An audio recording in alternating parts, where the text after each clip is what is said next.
You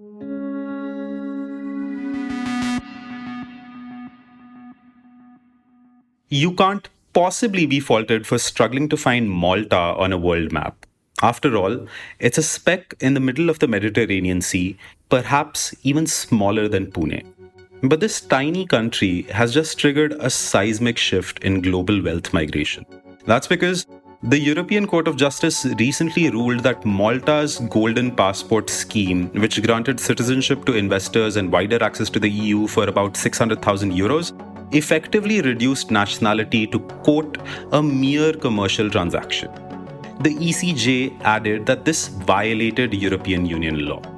Now, why is this a big deal? Because Malta has been ranked number one in Henley and Partners Global Citizenship Program Index for the last 10 years, making it one of the most powerful and desirable fast-track citizenships for the world's wealthy. And wealthy Indians were paying attention. According to Henley's Private Wealth Migration Report, a whopping 4,300 Indian HNIs renounced their citizenship last year to move abroad.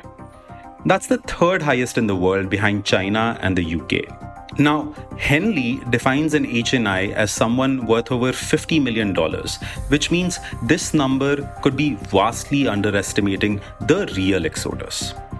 So, what now? Will rich Indians pivot from citizenship by investment to residency by investment schemes? Will the Caribbean's more affordable passports become the new passport of choice? And will Europe shut down its golden visa programs altogether?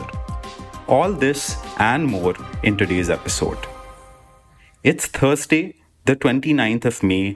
I'm your host, Neil Ghai, and you're listening to The Morning Brief.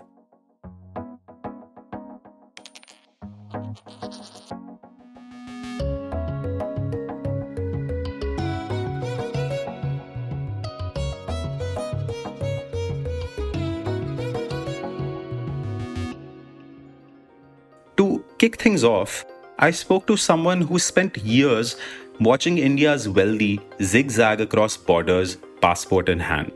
Rajneesh Pathak, founder and CEO of GlobalNorth Residency and Citizenship, has helped scores of Indian clients navigate permanent residency and citizenship schemes worldwide. Listen in to what he has to say. Rajneesh, to begin with, can you tell us what does the Malta ruling tell us about the future of fast-track citizenship schemes globally? Are golden passports now effectively a relic of the past, at least in Europe? So, Neil, it's very important at the beginning itself to understand the difference between residency and citizenship. Residency gives you the right only in that country, and citizenship basically changes your passport and nationality to another nationality, right? And it gives you a wider access to more countries via the passport. India does not allow a dual nationality. Many other countries do allow dual nationality.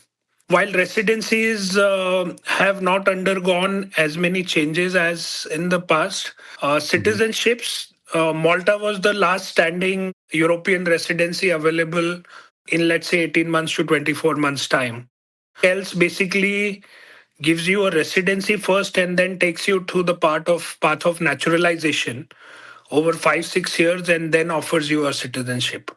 So what remains now is only a residency path leading to a citizenship.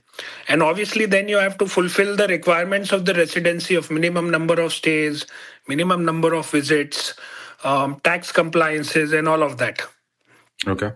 So now what remains is now the golden visa programs or the residency program as we call them. There is no citizenship program now available in Europe which can be done quicker than 5-6 years. When did you first sense the tide was turning against such golden passport schemes? Neil, the first time I think this came really in highlight, I would say was when EU shut the Cyprus citizenship program, which was when we realized that EU is really serious of not allowing any kind of misuse and tightening these programs and options, right? In between, they also shut down access to one Caribbean country as well as another small island which was offering a citizenship, which is called Vanuatu. And this is in South Pacific. You overnight revoke their access to the region. So they will continue to take these actions, but I think this realization to us came about 4 or 5 years back when Cyprus program was shut. All right, all right. Rajneesh, there was a specific quote of yours that really stood out to me from the print article that we wrote, where you said that the Indian market has traditionally been a PR market. Yes. So, can you tell our listeners why have Indians traditionally preferred permanent residency over direct citizenship routes? Is it an emotional connection to the Indian passport, or are there more practical fiscal constraints at play? Yeah. So, Neil, this is a very relevant question for our listeners. All of these programs, whether it is residency or citizenship, right, have been basically pursued for an objective, for a very, very specific objective or a reason, right? And in our opinion, the way it works is objective comes first, the country will automatically emerge or will identify itself. The first and foremost objective for a citizenship or a change of passport is a stronger travel document, simply put. Now, India gives you visa free access to 60 plus countries, whereas some of these other passports give you much wider access. So Okay. Indians have still not taken up to taking the stronger passport reason. They are happy with just a residency, just a plan B. That is the second bucket we have identified. That a lot of Indians, and not only Indians, HNIs, ultra HNIs world over post COVID, have been creating a plan B for themselves, an optionality, which is where the residency programs have come in play. And just to give you an example, I mean, Global North as a firm, we would have executed 100 plus Portugal Golden Visa clients only. All right. Okay. Not a single one has moved, not a single one is planning to move. So, Indians, really, if you ask me, there are other nationalities like China, Vietnam, Korea, Taiwan, the Middle Eastern countries, okay, Bangladesh, Pakistan. A lot of these nationalities, they take passports and citizenship because they basically face trouble in their business travels or personal travels with the kind of passport they hold. The same challenge is not there with Indians. Understood. Right. Understood. There may be other considerations as well, Neil, like regulatory, right? I mean, some promoters may have listed entities which may require them to be Indian nationals, or they're dealing with sensitive or some kind of national interest defense kind of work, right? Right. There is also this restriction of buying further agriculture land. What you hold, you can keep, and what you inherit, you can have, but you cannot buy new agriculture land, not run for public office. While there is a lot of data published, there is a lot of news every now and then news comes out. I Yeah. wouldn't say that Indians are running away from India or rushing out of India or taking up another citizenship. Of course. Thank you for that very comprehensive response, Rajneesh. This brings me to my next question. If I were to ask you, who is most vulnerable or exposed after this EU shift? Is it people who are midway through an application, or those who have already secured Maltese citizenship and rely on its mobility perks? What would you say? So, see, existing applicants who are already filed and applied, they will get processed as it is because the change cannot be retrospective for sure. So, Okay. they need not worry. People who were planning to apply, right, and in the process not yet applied, obviously they cannot apply anymore. But the people this will affect the most is basically anyone wanting to give up their existing passports and citizenships, especially the US, because lately a lot of US citizens were taking up and warming up to Malta citizenship program. Okay. Yeah. And the reason was that for some reason, if they wanted to give up the US passport and they wanted an equally strong one quickly and directly, today there is no option that exists anymore. If you're asking from an India clientele perspective, it will be more the global citizens who are not living in India anyways because of their work, because of their jobs, and not here and do not have the need for an Indian passport anymore or need another one. They will be the ones who will be impacted. Plus, let's say US demand from US and from UK, again for the tax reasons, is other people who will get impacted. Right, of course. I would also want to talk about regulatory tightening and the kind of changes that you are seeing in this field. So, where are you seeing regulatory tightening happening next? Can countries like Portugal and Greece realistically continue offering golden visas without facing similar EU backlash? So the challenge has never been really the residency programs, right? The challenge has always been the citizenship programs and the passports because one, they are instant. So you're selling your citizenship and passport for money, right? Yeah. That is a fundamental thing that is not acceptable to a lot of countries now anymore, right? Second is that changes have always been part of this industry and this community, right? We've seen change in US CB5, we've seen change in Spain. 2 years back, Ireland shut their residency program. Spain now, a few months back, Malta now. Caribbean countries have seen changes. Greece has seen changes.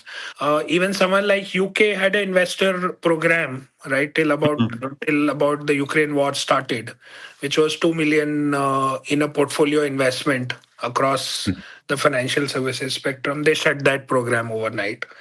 I believe that residency programs in Europe, Greece, Malta, Portugal will continue. I don't see a challenge there because they are not giving an instant passport. They are wanting the applicants and the clients to undergo some kind of naturalization process and time before they are offered a citizenship.